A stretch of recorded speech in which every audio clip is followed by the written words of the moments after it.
लगोगे। हाँ, ये चीजें थोड़ी नहीं जो बहुत ज्यादा जरूरी है।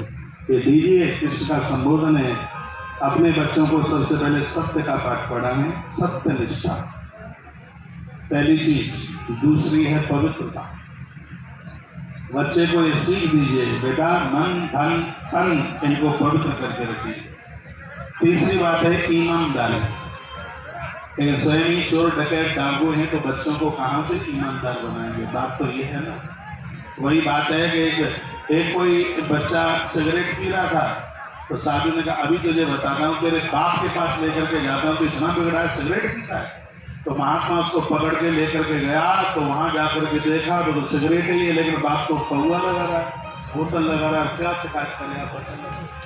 एक बच्चा खड़े होकर के बाथरूम कर रहा था, महात्मा ने डांड लगाई, खड़े होकर के बाथरूम करता है, मूत्र खड़े होकर करता है, तेरे बाप को शिकायत करूंगा। तो लेके गया तो वो कौन लगा लगा करके बाथरूम कर रहा था। क्या शिकायत करोगे?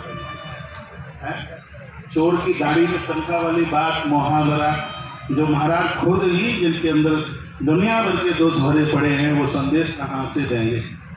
तो सत्यनिष्ठा, पवित्रता। तीसरी बात है ईमानदारी। ये बच्चों को ईमान का पाठ पढ़ाना, ईमान का पाठ पढ़ाना, बच्चे चोर न बन जाएं। और यह संस्कार आपको देने हैं। एक छोटी सी कथा मैं बताऊंगा। बच्चों के ऊपर माता पिता के दिए गए संस्कारों का बड़ा असर होता है। एक बहुत बड़ा कोई डाकू हुआ था डकैत, उसका नाम आप जानते हैं, इसलिए नाम तो मैं नहीं बताऊंगा। इतना बड़ा डाकू हुआ, उसको सजा सुनाई गई फांसी की। जब उसको फांसी के तख्ते पर बुलाया जा रहा था तो यह बोला गया कि तेरी कोई अंतिम कोई इच्छा तो नहीं है किसी से मिलना करना हो? तो डाकू ने कहा कि मुझे एक बार मेरी माँ से मिला दीजिए, मेरी माँ को बुला दीजिए। तो उसकी माँ को बुलाया गया। माँ आई और माँ ने कहा बेटा मुझे काय के लिए बुलाया है? तो उसे फांसी पर झूलने वाले उस डाकू ने अपनी माँ को कहा माँ थोड़ा मेरे पास को आ जा, तब मैं बताऊंगी, ये सब सुन लेंगे। तो जैसे ही पास में पहुंची तो उस डाकू ने अपने दांतों से अपनी माँ की नाक कतर डाली। सब लोग देखते रह गए। उस बुढ़िया ने कहा कि मेरी नाक तूने क्यों काटी?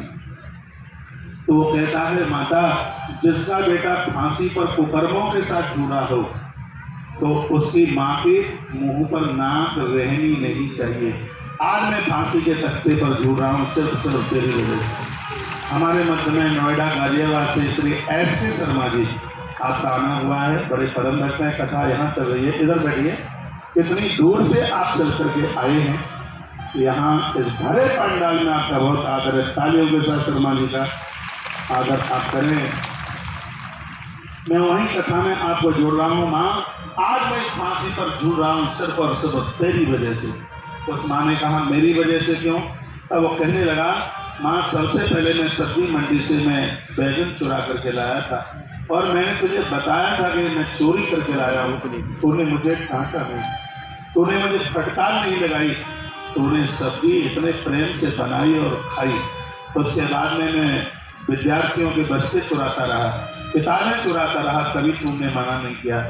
और हे माता जिन बेटियों की विदाई होने को जाती थी उनको रोक करके उनके पूरे गहने में उतरवा लेता था, तुझे ला करके सौंपता, मैंने कभी मुझे डांट नहीं लगाई। तेरी वजह से आज मैं इतना बड़ा चोर हो गया, डाकू हो गया, फांसी के तख्ते के ऊपर झूल रहा हूँ, मर रहा हूँ और लोगों को बता रहा हूँ जिस माता पिता ने अपने बच्चों को संस्कार नहीं दिए उनके मोहरे के ऊपर तो सम्मान की नाक, इज्जत की नाक होनी ही नहीं चाहिए। भागवत भी कहती है, भागवत भी कहती है कि आप बढ़िया माता पिता तब हैं जब आप अपने बच्चों को ईमानदारी का पाठ पढ़ाते हैं। इन्हें चोर मत बनाइए, इन्हें चोरी मत सिखाइए। ये नहीं कि बगल वाले खेत में से चरी का पोटला काट कर भैंस के लिए ले आवे और तुम पीठ थपका दो, पहाड़े रिंकू क्या कमाल किया है, आज तो भैंस 1.5 लीटर दूध ज्यादा देगी। बहुत गड़बड़ी हो जाएगी, बहुत बड़ी दिक्कत हो जाएगी। पिता को चाहिए, अगला सूत्र है बच्चे को चरित्रवान। आज बड़ी दिक्कतें हो रही हैं, चरित्र खो रहा है। और हम बहुत बार कहते हैं पैसा गया कुछ नहीं गया, मकान दुकान गया कुछ भी नहीं गया, स्वास्थ्य गया तो थोड़ा सा गया। जिस व्यक्ति का चरित्र चला गया उसका सब कुछ चला गया, कुछ नहीं बचा। पुतला दशहरा के दिन रावण का नहीं फूटता, रावण के दुष्ट चरित्र का पुतला फूटता। तो पिता का ये धर्म है, माँ का धर्म है, अपने बच्चे को चरित्र का, चाहे बेटा हो चाहे बेटी, उन्हें चरित्र का पाठ पढ़ाया जाए। अगली बात कही गई है, बच्चों को बताइए दया, तीनों के ऊपर दया करें। छठवीं बात है करुणा, सातवीं बात है विनम्रता। छोटे छोटे बच्चों को इतनी अकड़ होती है, आंखें निकालते हैं, विनम्रता का पाठ नहीं है। आठवीं बात बताइए मैत्री। नौवीं बात सेवा।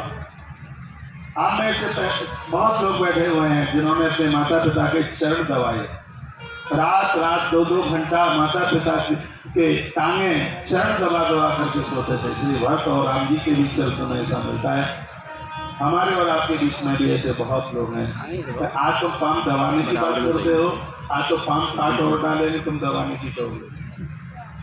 लाठी उठा करके तोड़ देंगे पामों को, तुम दबाने की बात करते हो। चरण सेवा की बात कर लो, पामों को खाड़ करके फेंक देंगे। ऐसी स्थिति हो गई है। सेवा का भाव बच्चों के अंदर जगना चाहिए। आपने देखा है पहले गांवों में भंडारे होते थे, चाहे वो बच्चियां हो चाहे किसी का विवाह हो, बाहर से उतने हलवाइया नहीं करने पड़ते थे हलवाई। और उस समय पंगत में क्या आनंद आता था, छिलका वाला आलू होता था, बढ़िया गुड़ का पूड़ा होता था, पूरा गांव इकट्ठा हो जाता था। कोई टमाटर काट रहा है, कोई आलू छिल रहा है, और कहा जाता था भैया तू चिंता न करना, तन से और मन से, और आ पड़े तो धन से भी हम तेरे साथ हैं, तू काय की चिंता करता है।